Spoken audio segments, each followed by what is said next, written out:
How to burn out in Blender.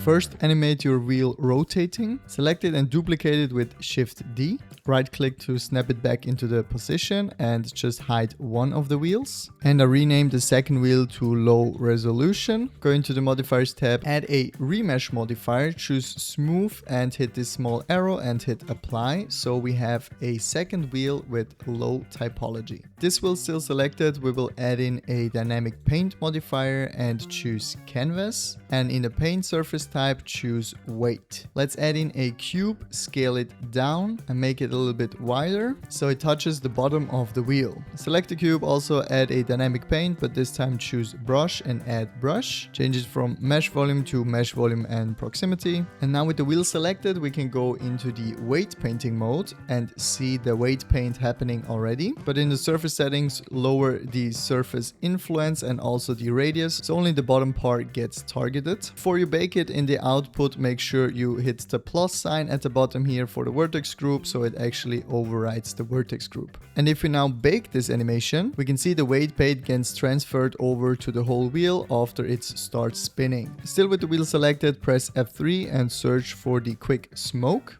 Let's scale the domain so that the floor is at the bottom of our wheel and we have enough room at the top.